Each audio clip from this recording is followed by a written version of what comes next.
mes émotions, mon vécu, tout ça sont au service du personnage. Mardi Cinéma avec Thomas Lécuyer. Bonjour Thomas Lécuyer. Bonjour Philippe. Comment il va ce matin ? Très bien, je rentre d'un week-end entier au cinéma, au ciné-festival de Prilly. Ouais, c'était extraordinaire, effectivement. Nous étions tout le week-end sur place pour vivre cette 26e édition de ciné-festival. Bah tiens, on peut commencer par ça, 2 mots sur cet événement incroyable. Grande réussite, hein. Grande réussite, c'est clôturé dimanche soir sur un bilan très positif, une fréquentation en hausse. Le public est de retour au cinéma et les organisateurs étaient très heureux. Plus d'une vingtaine d'avant-premières nationales étaient proposées à un public ravi par la variété des films, et le jury des jeunes du festival a décerné le prix Ciné Quanon 2023 au drame américain Nos vies d'avant, qui sortira sur les écrans le 13 décembre prochain. Le film raconte l'histoire de Nora et Haesung, 2 amis d'enfance, amoureux platoniques quand ils avaient 12 ans. Les circonstances les séparent, ils se retrouvent à 20 ans. Ils se séparent à nouveau, ils se retrouvent à 30 ans, devenus adultes, et sont confrontés à ce qu'ils auraient pu être, c'est-à-dire un couple, alors qu'en fait ils ont chacun leur vie. C'est un joli mélodrame d'amour délicat et contemporain qui a rencontré les faveurs et les honneurs de ce jury des jeunes. Voilà, effectivement, gros succès pour cette édition, et joli choix finalement. Surprenant, mais joli choix. Un choix, oui, ça montre que les jeunes ont un cœur. Mais oui, ils ont un cœur. On parle de la planète des singes 4 maintenant, changement de décor. Après 3 premiers volets passionnants, le 4e opus de la franchise, la planète des singes, se dévoile dans une bande-annonce époustouflante. Alors il y avait Les Origines, sorti en 2011, qui racontait comment un singe est devenu aussi intelligent que les hommes. L'Affrontement, sorti en 2014, qui raconte le combat entre les hommes et les singes. La Suprématie, sorti en 2007, qui raconte comment les singes ont gagné. Ouais. Et voici donc le nouveau royaume qui nous montre une planète Terre définitivement conquise par les primates, devenus suprêmement intelligents. Les hommes vivent terrés dans la nature, cachés comme des animaux. Bref, c'est l'inverse de ce qui se passe actuellement. C'est adapté du roman de Pierre Boulle. Les images sont bluffantes. Andy Serkis, impressionnant, hein. Ouais. C'est toujours Andy Serkis qui jouait le Gollum du Seigneur des Anneaux, qui joue le singe César, et on a très très hâte d'être en 2024 pour pouvoir découvrir ce film en entier qui va clôturer cette magnifique saga, passionnante, intelligente, pleine d'action. C'est une très grande saga. C'est quoi 2024, c'est quoi? 2024, février 2024. Très bien, donc on a hâte, on en reparlera bien sûr en temps voulu. Allez, un autre film dans l'actu cette semaine dans Mardi Cinéma. Et après son rôle inoubliable de chauffeur cascadeur bravant tous les dangers dans le mythique Drive, qui est sorti en 2011, Ryan Gosling reprend le volant, et pas n'importe lequel, puisque Philippe, je vous le donne en mille, il va reprendre le rôle mythique de L'homme qui tombe à pic, la série culte des années 80 et des années 80 exactement. Incroyable. C'était joué par le rôle était tenu par Lee Majors, qui était aussi L'homme qui valait 3 milliards. Comme oui, quoi, c'est juste. Il tombe à pic et il valait 3 milliards, c'est bien. Alors le personnage de Colt Seavers, cascadeur et chasseur de primes, va reprendre du service. Il est embauché sur un film. Il y a la vedette du film qui disparaît, et du coup Colt Seavers va à la fois enquêter sur la disparition de cette vedette, continuer ses cascades et gérer les relations tumultueuses avec la réalisatrice du film, jouée par Emily Blunt. Le film va sortir le 28 février. Et en attendant, je ne résiste pas à l'idée de vous faire écouter et de vous montrer quelques notes du générique originel de cette série. Ah bah oui. Voilà, mythique. Ça rappelle des souvenirs, quand même. Alors, tout à l'heure dans les anniversaires, on a parlé d'anniversaire de Capitaine Flamme. Oui. Et là, tu nous fais encore voyager dans le temps avec ce générique qui a percé, c'était à peu près la même époque notre jeunesse. Capitaine Flamme, dont le générique avait été écrit par Jean-Jacques Debout, le mari de Chantal Goya. Voilà, exactement. Et chanté par Chantal lors de ses concerts maintenant. Et c'est ça, effectivement. Voilà. Non mais ça c'est incroyable, c'est des trucs qui restent dans nos mémoires et qui nous rappellent pas mal de bons souvenirs. Moi c'était une de mes séries préférées, L'homme qui tombe à pic. Comme ça, et je me réjouis de voir Ryan Gosling dans le rôle de Colt Seavers, parce qu'il y a ce petit côté un peu beau gosse énervant qui va bien. C'était plutôt l'agence Tourisque, mais bon, c'est différent. Allez, on parle. Vous aimez qu'un plan se déroule sans accroc, non? C'est ça, j'adore quand un plan se déroule sans accroc. Effectivement, j'aurais bien voulu avoir un van comme ça, moi, pour pouvoir me balader. Bon, allez, on parle des sorties de cette semaine et on commence avec ce film, La Petite. Oui, dès demain, vous pourrez faire connaissance en salle avec La Petite, le drame français du même nom, signé Guillaume Niclou. Le cinéaste propose un drame poignant avec un Fabrice Lucchini tout en retenue et en sensibilité. Ça raconte l'histoire de Joseph qui apprend que son fils et le compagnon de celui-ci viennent de périr dans un accident. Le couple attendait un enfant via une mère porteuse en Belgique, et Joseph, il décide de partir à la recherche de cette mère porteuse au fond de la Belgique, même s'il n'en a pas le droit, parce que normalement on n'a pas le droit d'aller contacter les mères porteuses. À travers ce bébé, le père en deuil voit le prolongement de la vie de son fils, évidemment, et puis espère aussi peut-être créer une relation, un lien avec ce bébé qu'il ne connaît pas. Comment va réagir la mère porteuse, une jeune flamande au caractère farouche et indomptable? C'est toute la question de ce film, très beau. La petite, ça sort demain. Avec un Fabrice Lucchini qui est toujours aussi exceptionnel. Oui, on aime Fabrice Lucchini. Allez, on passe à Marvel maintenant, avec deux Marvel justement. Et oui, c'est le retour du MCU, le Marvel Cinematic Universe, pour le meilleur ou pour le pire. Alors on ne sait pas trop, il faut se faire son opinion. En tout cas, les Marvels, c'est un trio de super-héroïnes avec à sa tête Captain Marvel, interprété par Brie Larson. Et à ses côtés, Miss Marvel et la capitaine Monica Rambeau. C'est un trio 100% féminin. Alors Monica Rambeau n'a rien à voir avec Sylvester Stallone, ça s'écrit Rambeau, E-A-U à la fin. Elle est d'origine canadienne. Non, mais je précise au cas où. Monica Rambeau, ça fait quand même bizarre. Je connais Christine Rocchi. Salut, c'est Monica Rambeau. Alors voilà, le nouveau truc favori des scénaristes en mal de rebondissement, c'est l'histoire de multivers, donc des univers parallèles.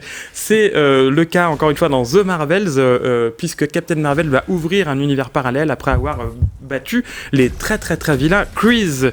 On le sait, Marvel est en pleine crise créative, et je pense pas que ce nouvel opus malheureusement va beaucoup nous rassurer.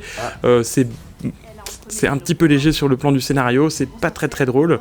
Ça aurait pu être un flop. Ça aurait pu être un flop, mais comme il y a deux excellents films dont je vais vous parler après, j'ai fait 2 tops. Mardi Cinéma avec Thomas Lécuyer. Tout à l'heure, Benjamin Laverne sera notre invité, et puis on va parler également d'un événement qui se déroule du côté de Bussigny ce week-end et qui va vous faire frissonner. Mais avant cela, on parle du top de la semaine signé Thomas Lécuyer. On commence avec ce film, La Passion de Dodin Bousson, qui a été présenté en avant-première, notamment à Ciné Festival ce week-end. Oui, en présence du réalisateur Tran Anh Hung, que nous aurons le plaisir d'avoir en interview la semaine prochaine. Une magnifique évocation impressionniste et contemplative de la gastronomie française, c'est La Passion de Dodin Bousson avec Benoît Magimel et Juliette Binoche. C'est un film qui se sent, qui s'écoute, qui se regarde évidemment, qui se déguste patiemment, signé par le réalisateur de l'inoubliable Odeur de la papaye verte, sorti en 1994 à la Verticale de l'IT en 2000. C'est une ode sublime, vraiment, et lente, qui sollicite tous les sens. C'est visuellement splendide, la nature, les costumes, les personnages, les aliments, tout est évocateur et chaque plan ressemble à un tableau impressionniste. Alors derrière les fourneaux et la passion de cet homme, le critique gastronomique Dodin. C'est un personnage de fiction qui est d'ailleurs né sous la plume d'un auteur suisse, Marcel Rouff. Ça parle aussi de son grand amour, le seul, le vrai, le grand amour, dans une partition à 2 que Juliette Binoche et Benoît Magimel, qui ont été en couple il y a très longtemps, ont joué avec beaucoup de délicatesse. Alors les séquences filmées, les séquences de cuisine filmées ont été orchestrées par le chef Pierre Gagnère, qui fait une apparition d'ailleurs dans le film, et elles sont magnifiques. Et puis, quoi de mieux que la citation qui clôt le film, une citation de Saint-Augustin pour dire à quel point ce film est beau. Le bonheur, c'est de savoir désirer ce qu'on a déjà. Ah, c'est beau, ça, c'est très très beau. Si vous êtes fan de pot-au-feu, mais pas que. Non. Pas que. Il faut aller voir ce film dès demain. Le Grand Prix de la mise en scène à Cannes, et qui va représenter la France aux Oscars en 2020. Exactement. Un film, je crois qu'on peut le dire, absolument délicieux. On passe à un autre film que vous avez aussi pu peut-être voir en avant-première à Ciné Festival le week-end dernier. C'est le film L'Abbé Pierre et une vie de combat. Oui, en s'attaquant à la biographie complexe et mouvementée de l'abbé Pierre, le réalisateur Frédéric Tellier signe un film à l'image de son sujet, sobre, intense et militant.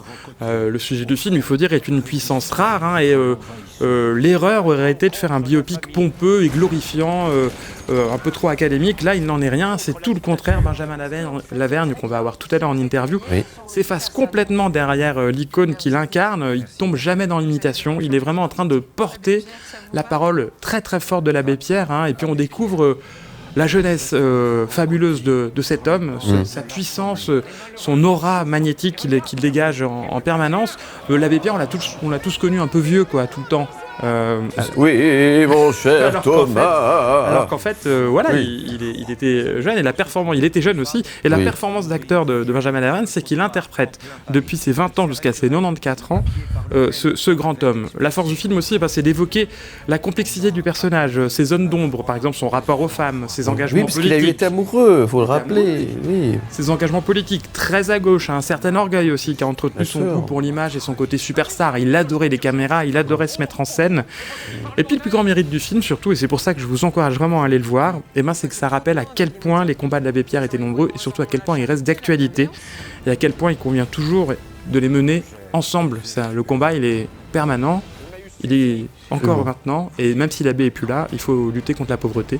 Exactement. C'est un très très beau film aussi à voir au cinéma dès demain dans les salles obscures. Merci pour cette sélection. Thomas Lécuyer. Allez, on va passer maintenant au clip de la semaine. Vous avez choisi une chanson qui va nous donner le sourire, puisque c'est le titre de Pharrell Williams avec Happy. Oui, Pharrell Williams qui a signé les bandes originales des 3 films Moi, Moche et Méchant. Happy fait partie de la bande originale de Moi, Moche et Méchant 2. Il a travaillé avec Hans Zimmer à la production musicale pour la BO de ses films. Alors, ce qui a motivé... mignon, quand même, hein. Ce qui a motivé Pharrell Williams, les dessins animés ont été créés par Pierre Coffin, un animateur français. C'est la folie de ces dessins animés et puis les messages universels qui ne s'adressent pas qu'aux enfants. Le clip est devenu culte, le clip de Happy est devenu culte. Il y a 1950 versions recensées du clip de Happy, de gens qui ont refait le clip sur les réseaux sociaux. On a eu toutes les villes de Suisse, de France et d'ailleurs qui ont eu le droit à leur clip, à leur version de Happy. Et dans le clip original qu'on va pouvoir voir, il y a une pluie de stars. Il y a Steve Carell, Jamie Foxx, Kelly Osbourne, Magic Johnson, Sergio Mendes ou encore l'animateur américain Jimmy Kimmel. Et pour la petite anecdote, le tube avait d'abord été écrit pour CeeLo Green. Et puis finalement, CeeLo Green a enregistré au même moment un album de Noël qui n'est jamais sorti. Qui est sorti, pardon. Et du coup, le Happy de CeeLo Green n'est jamais sorti. Et c'est Pharrell qui s'y est collé. Mardi Cinéma. Avec Thomas Lécuyer. Avec Thomas Lécuyer, on va parler maintenant de Ciné Ouest. La région de l'Ouest lausannois va bouger ce week-end et va même frissonner. Et pour ce faire, nous recevons sur le plateau Isabelle Despalons. Bonjour. Bonjour. Merci d'être avec nous ce matin. On va parler d'un événement plutôt sympa. 3 films incroyables à voir à la suite. Si vous avez envie de frissonner, si vous aimez avoir peur, c'est l'occasion jamais. Et oui, ça s'appelle La Nuit des Frissons et ça aura lieu ce samedi 11 novembre à Bussigny. Alors c'est un marathon de 3 films d'horreur qui nous attend. La visite de M. Night Shyamalan, Dernier train pour Busan de Yang Sang-ho et Hérédité de Ari Aster. Comment vous avez fait le choix des films ? Alors, le Ciné Ouest a une tradition depuis quelques années de faire des trilogies tous les 2 ans, proposer une soirée spéciale les samedis soirs. Et puis cette année, je crois que l'idée était un petit peu de changer, d'attirer un public nouveau. Et on est des amateurs de cinéma d'horreur, qui est un genre qui est parfois sous-estimé, on trouve. Et voilà, c'est pourquoi on a décidé de faire 3 projections, une soirée spéciale là autour, avec des films... variés, avec de genres, avec des réalisateurs intéressants qui deviennent souvent des références. Donc voilà pourquoi ce choix. Oui, là, il y a le cinéma asiatique qui sera représenté, le cinéma américain aussi, Ari Aster, qui est la nouvelle star incontestée du cinéma d'horreur. Quel est le film qui vous a fait le plus peur à vous en tant que spectatrice ? Alors, je dirais Hérédité. Le dernier. Ouais, je crois que c'est pour ça qu'on le passe au dernier, d'ailleurs. Oui, les films sont réservés à un public averti. C'est à partir de 16 ans, c'est ça ? Alors, justement, c'est aussi pour ça qu'on a choisi The Visit, qui est des 14 ans au niveau de l'âge légal, pour pouvoir attirer peut-être des adolescents un peu plus jeunes ou adolescentes qui souhaiteraient s'ouvrir à ce cinéma-là. Mais effectivement, les deux derniers sont des 16 ans. Alors, il n'y a pas de cinéma à Bussigny, il y a un cinéma qui est... Petit cinéma de village, on va dire. Ça, donc, qui est dans l'hôtel de ville, c'est ça ? Qui est à l'hôtel de ville. On a une salle. Le Ciné Ouest projette 2 films par mois de septembre environ à avril.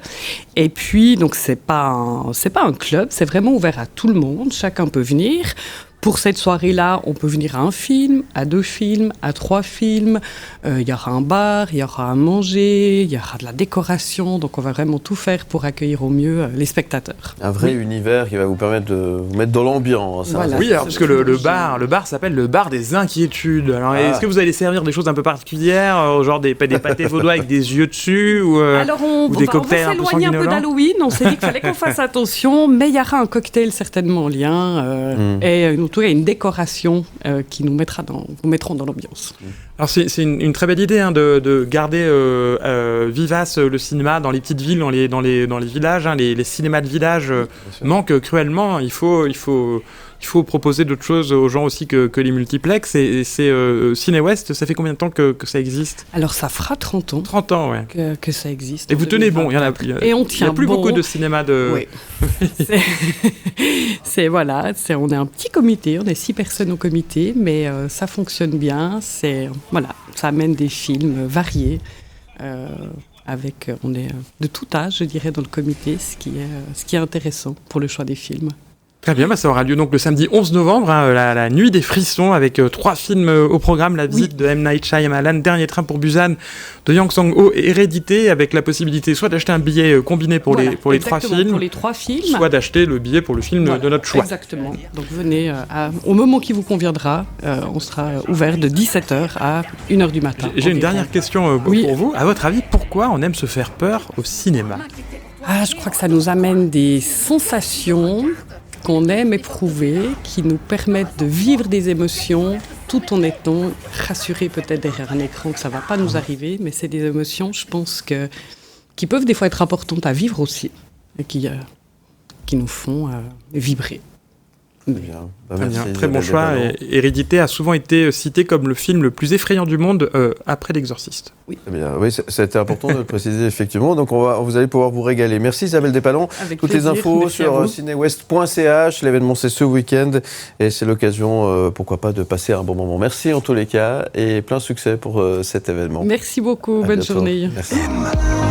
Mardi Cinéma avec Thomas Lécuyer.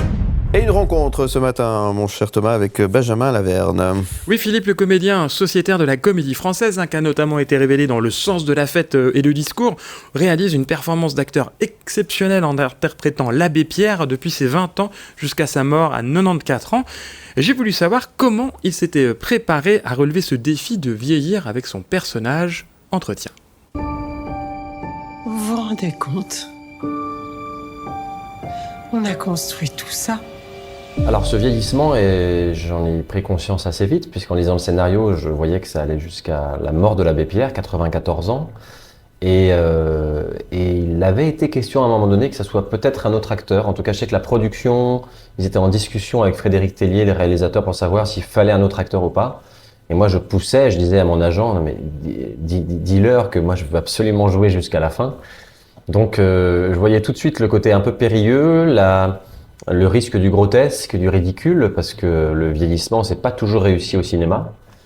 Et puis, on s'est entouré de l'Atelier 69, qui font les effets spéciaux et qui sont des grands maquilleurs, des grands artistes. Et donc, ça m'a permis d'être beaucoup plus en confiance. Et puis, c'est un accompagnement, puisque c'est une manière de rentrer dans le personnage, de se concentrer et de soi-même y croire. Mes amis, croyez-moi, je comprends votre désarroi. J'étais à vos côtés, au front, résistant contre l'envahisseur. J'ai travaillé aussi énormément sur les attitudes, c'est-à-dire sur sa manière de se concentrer, d'écouter avec attention, son placement des mains, sa tête légèrement vers la droite, le béret, bon évidemment toute l'iconographie de l'abbé Pierre. Et une fois qu'on a ça, en fait, faut traverser les scènes. Et ces scènes, elles sont pas toutes en archive, puisqu'on traverse toute sa vie. Donc c'est à moi de les vivre et mes émotions, mon vécu, tout ça sont au service du personnage. Mes amis, au secours. Une femme vient de mourir gelée sur le trottoir en plein Paris. Elle serrait sur elle le papier par lequel on l'avait expulsée.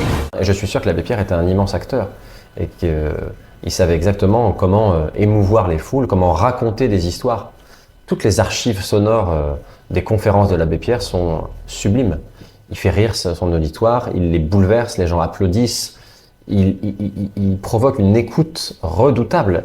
Et sa profonde sincérité, sa conviction, le fait de parler avec le cœur et de marteler son message faisait qu'il avait le succès qu'on lui connaît.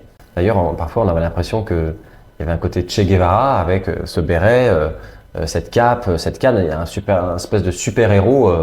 Et en effet, c'était un révolté. Il était le poil à gratter de l'institution religieuse. Il prenait des positions sur l'avortement, sur le mariage homosexuel. C'est vrai que c'est très très fort quand il dit qu'il préfère encore il déteste la violence, mais qu'il préfère encore la violence à la lâcheté. D'entendre ça aujourd'hui, en effet, c'est éminemment politique. Et il s'autorisait vraiment cette liberté. Et aujourd'hui, il nous manque terriblement pour ça. Quand quelqu'un arrive pour la première fois, les seules questions à lui poser sont: as-tu faim? As-tu sommeil? Veux-tu te laver? Rien, on t'attendait. Benjamin Laverne, dans la peau de l'abbé Pierre, qu'est-ce que c'est réussi, hein? Oui, c'est vraiment un très beau film, un très très bel hommage à ce grand homme, l'abbé Pierre, une vie de combat à découvrir en salle dès demain et évidemment un de mes tops de la semaine. Voilà, effectivement, courez voir ce film. Merci beaucoup Thomas Lécuyer, on se retrouve évidemment la semaine prochaine pour de nouvelles aventures avec du beau monde aussi sur le plateau. Et oui, Grand Prix de la mise en scène, représentant les Oscars pour 2024, la France, on aura Tran Han Hung, le réalisateur de La Passion de Dodin Bouffant, que nous avons pu rencontrer lors du Ciné-Festival à Prilly ce dimanche week-end. dernier, effectivement. Rendez-vous mardi prochain. Merci Thomas, bonne semaine cinéma. And the